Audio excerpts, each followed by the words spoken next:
19h45, Labari Info Soir. Monsieur, dames, bonsoir et bienvenue à cette nouvelle session d'information du jeudi 10 juin 2021. Une plainte pour diffamation a été déposée au bureau du procureur de la République près le tribunal de grande instance hors classe de Niamey par la direction de l'Office central de répression du trafic illicite des stupéfiants Octrice contre le groupe de presse international dénommé Initiative mondiale contre la criminalité transnationale organisée. Plus de détails avec commissaire Nana Ishatou Soumana Bako.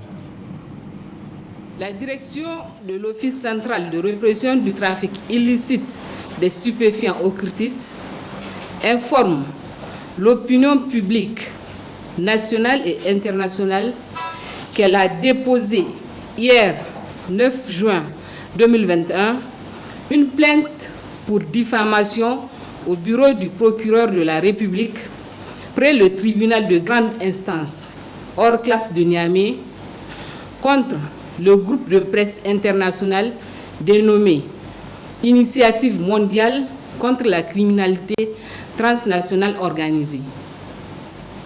Cette plainte, qui sera diffusée à l'international par voie d'Interpol, fait suite au droit de réponse apporté par l'Octrice le 28 mai 2021 face aux allégations mensongères par lesquelles l'organe de presse incriminé affirmait dans un article intitulé « Les jours étranges pour le trafic de hashish au Niger » qu'une partie des 17 tonnes de résine de cannabis saisie le 2 mars 2021 à Niamey a frauduleusement été soustraite et revendue aux trafiquants impliqués.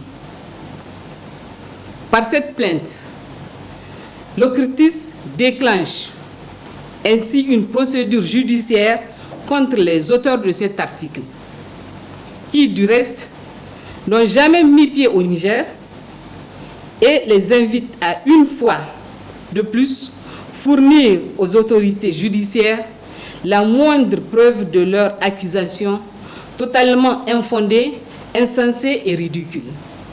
Signé M. Aboubakar Issaka Oumarou, contrôleur général de police, directeur de l'Office central de répression du trafic illicite des stupéfiants.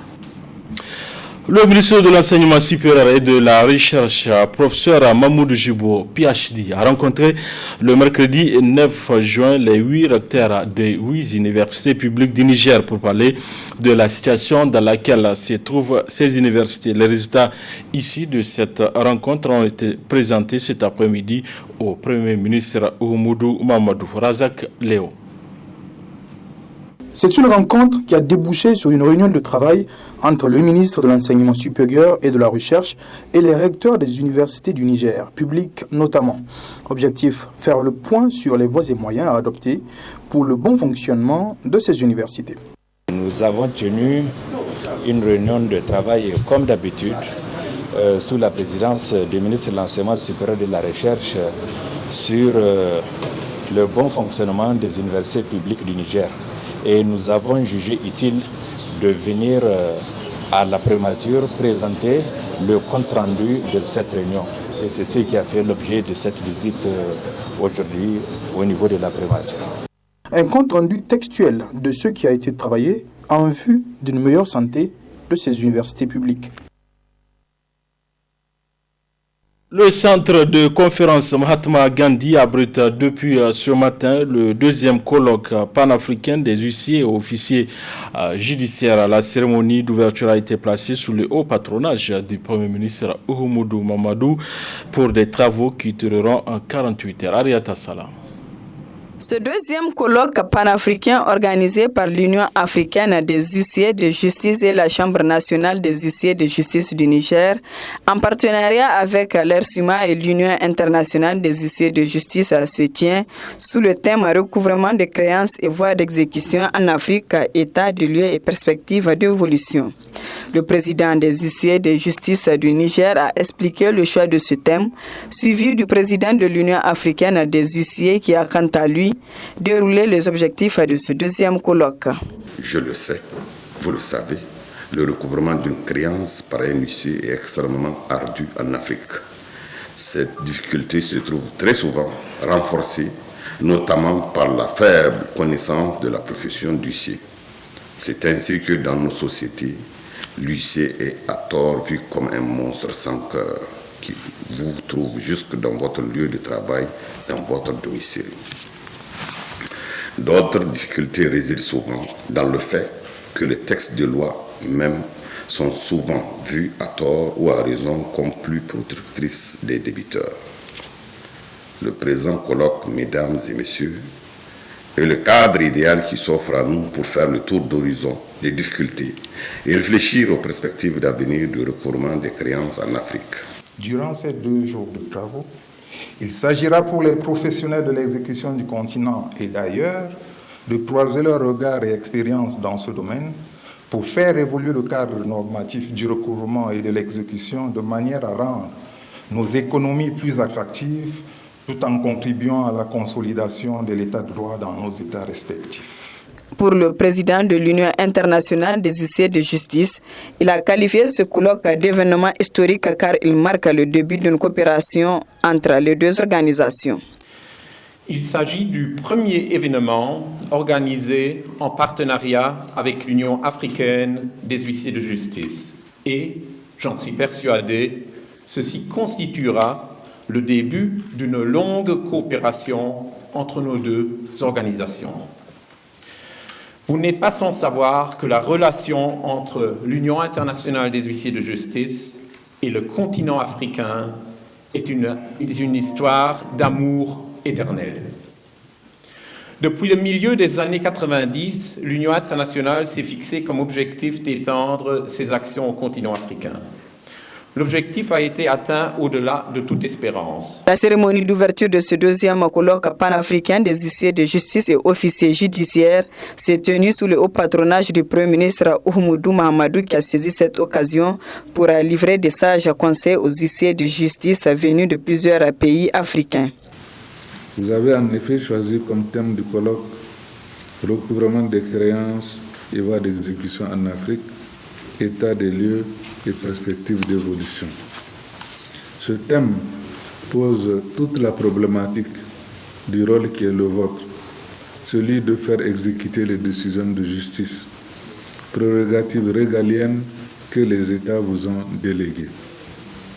Il me paraît pertinent que les attributions des huissiers de justice soient largement connues des usagers. C'est à cette condition que les rapports entre huissiers de justice et justiciables seront les plus harmonieux possibles.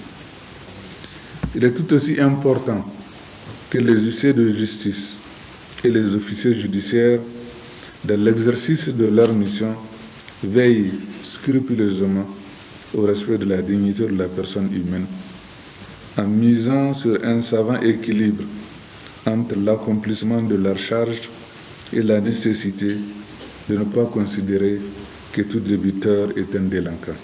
Mon gouvernement et moi-même resterons particulièrement attentifs aux conclusions qui vont sanctionner les 2 jours de ce colloque. Ce colloque est aussi une occasion pour les huissiers de justice de lier des relations personnelles et de décider de grandes orientations pour l'exercice de leur profession. Quand l'espérance se réfugie au Niger, c'est le thème choisi pour une question de société tenue hier après-midi au Centre culturel franco-nigérien. Le compte-rendu de cette rencontre, c'est avec Nafissatou Yahya Sadoudoumi. C'est pour redonner de l'espoir à ceux-là qui ont quitté leur pays pour se réfugier au Niger qu'est initiée cette question de société autour du thème « Quand l'espérance se réfugie au Niger ». Nous avons des réfugiés, des déplacés internes, nous avons aussi des migrants de passage et nous avons eu aussi des déplacés. Donc ça nous apprend qu'aujourd'hui, peut-être nous ne sommes pas des réfugiés, mais un jour, on pourrait être des réfugiés. Et donc pourquoi ne pas apprendre à accueillir aussi ceux qui nous viennent d'ailleurs. Je pense que le Niger a donné aussi un signe très important d'accueil. Par exemple, par rapport aux gens qui viennent de Libye et qui sont dans les camps de détention et qui trouvent ici un refuge en attendant d'être extradés ailleurs. Donc dans ce sens, nous avons choisi ce thème pour déstabiliser un peu. Parce que parfois on voit les réfugiés comme un poids, parfois comme une inutilité, un danger. Et nous avons souligné le fait qu'ils peuvent être aussi une espérance. Ils ont trouvé l'espérance, mais ils peuvent aussi à leur tour être une espérance. Ailleurs, ils n'ont pas reçu, ils n'ont trouvé aucune terre d'asile. Ils l'ont trouvé ici. Dans ce sens, le Niger est devenu pour eux un lieu d'espérance. Mais à leur tour, ils peuvent devenir une source d'espérance. Pourquoi? Parce qu'ils partagent avec nous leurs attentes, ils nous stimulent à faire attention à leurs problèmes, ils poussent les autorités à jouer leur rôle, et donc, en quelque sorte, ils activent ces mécanismes de solidarité. Et tout à l'heure, un des intervenants a parlé de cette parabole des 4 bougies, la foi qui s'éteint, la charité qui s'éteint, mais la seule qui reste allumée, c'est l'espérance. Donc c'est un peu ça qu'ils nous viennent à nous donner. Présents à cette activité, ces réfugiés ont retracé les raisons qui les ont amenés à quitter leur pays d'origine. Ils ont aussi exprimé leur gratitude à l'État nigérien avant de solliciter une amélioration de leurs conditions de vie. Je dors où la nuit me trouve, je mange ce que les gens me donnent. Quand je suis malade, c'est pas facile. Déjà que je suis devenu personne malade chronique, c'est pas facile pour moi. Je voudrais à travers vous demander au gouvernement nigérien, à travers son illustre chef d'État, de revoir ma situation, de faire une dérogation à ma décision définitive. Je suis persona non grata, je ne peux pas rentrer chez moi. Je suis démuni, je n'ai pas de ressources, de revenus. Je vis dans une situation inconfortable. À tout moment, j'ai peur, même à la sortie d'ici. On peut m'interpeller pour défaut de papier. On peut m'interpeller pour m'extrader chez moi. Donc je voudrais, s'il vous plaît, avec le canal de cette plateforme, demander un réexamen de mon statut. Pour rappel, cette activité se tient en prélude à la Journée mondiale des migrants et des réfugiés, célébrée le 20 juin de chaque année. Un véritable calvaire que vivent certains habitants du quartier Sonissi depuis le lancement des travaux de terrassement des grandes voies latéritiques du quartier. En effet, les riverains se plaignent des désagréments que leur causent les poussières qui se dégagent. Les cris de cœur des riverains, c'est dans ce reportage de Hassan Saleh Moustapha et Sadou Doumi. Depuis leur installation, les nouvelles autorités municipales de la ville de Niamey ont entrepris des travaux de réhabilitation de certaines voies latéritiques des quartiers de la capitale. Cependant, ces travaux ne sont pas sans conséquences sur la vie et même sur les activités économiques des riverains des sites de travaux. C'est l'exemple ici au quartier Sonissi de Niamey, notamment la grande voie latéritique. En effet, les riverains de cet axe tous se plaignent. Ils se plaignent parce que les poussières qui se dégagent après le passage des véhicules leur causent énormément de problèmes. Des riverains qui ne cachent pas leur mécontentement tout en interpellant les autorités municipales de la ville de Niamey. Nous étions mieux avant le remblayage de cette route. Aujourd'hui, pour la remblayer, c'est de l'argile carrément qu'on a amené pour remblayer. Et après 2-3 jours de remblayage, carrément la latérité est devenue vraiment de la poussière. Quand vous traversez, comme vous voyez comment les voitures traversent, c'est vraiment un torrent de poussière qui se soulève. Donc nous n'avons pas de choix que de fermer nos boutiques et nos commerces parce que tu ne peux pas exercer dans des conditions comme ça.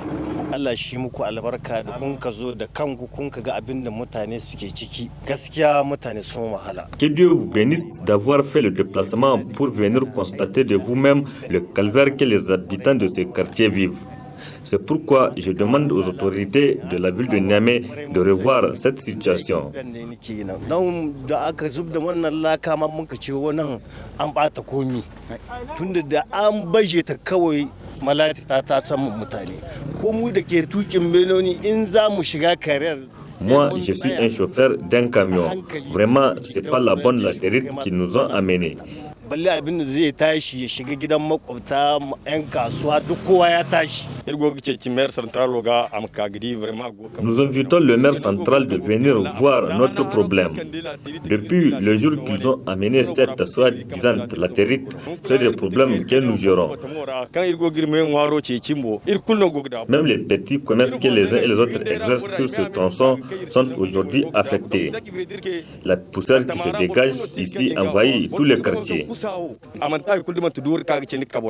Ces riverains qui craignent aussi pour leur état de santé et pour leurs activités commerciales lancent ces cris de cœur pour qu'une solution urgente soit trouvée.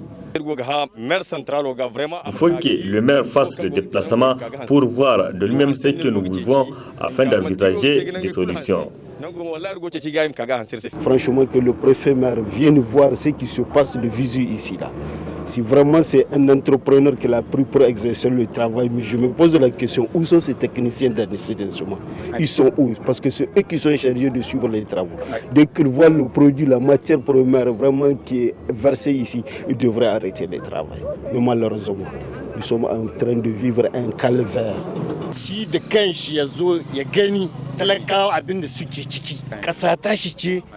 Nous demandons au maire central de venir en personne voir ce que les riverains vivent au quotidien. En attendant la réaction des autorités municipales de la ville de Niamey interpellées par les habitants du quartier Sonissi, les riverains prennent leur mal en patience et observent de façon impuissante la situation. Avec la saison de pluie qui s'installe progressivement, une de nos équipes s'est rendue à Saga, c'est dans le 4e arrondissement de Niamey, pour constater l'état d'avancement des travaux de construction de la digue, des travaux qui avancent normalement selon cette équipe. Il s'agit de Asma Oussedou et Ibrahim Abdou. Tout semble être sur les rails. Les travaux de construction des digues de protection avancent normalement.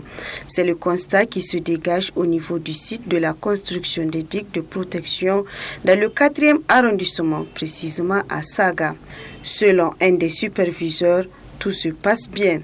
Les travaux s'avancent très bien et Inch'Allah, dans 2 semaines, tout sera opérationnel ici.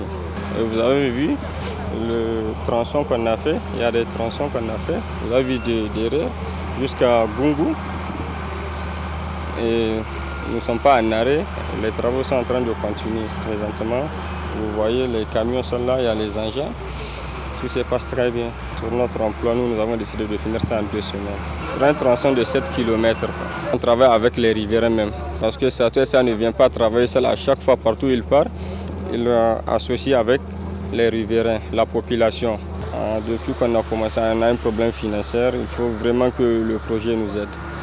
Parce qu'on est en train de travailler sur notre propre fonds et ce n'est pas facile.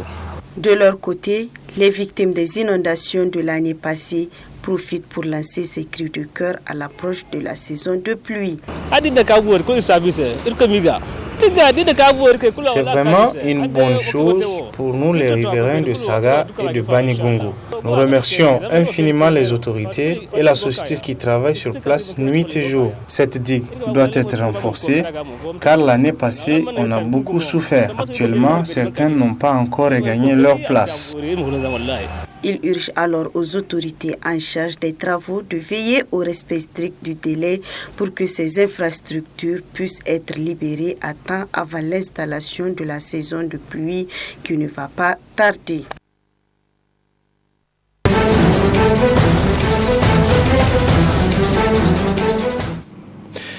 Emmanuel Macron annonce la fin de l'opération Barkhane au Sahel. C'est lors d'une conférence de presse animée cet après-midi. Le président français parle d'une transformation profonde de la présence militaire au Sahel, dont les modalités et le calendrier seront précises dans les semaines à venir. On l'écoute. Nous lancerons une transformation profonde de notre présence militaire au Sahel, dont les modalités et le calendrier seront précisés dans les semaines à venir. Et je le ferai d'ici à la fin du mois de juin, et je vais initier ce travail dès les jours prochains. Cette transformation se traduira par un changement de modèle.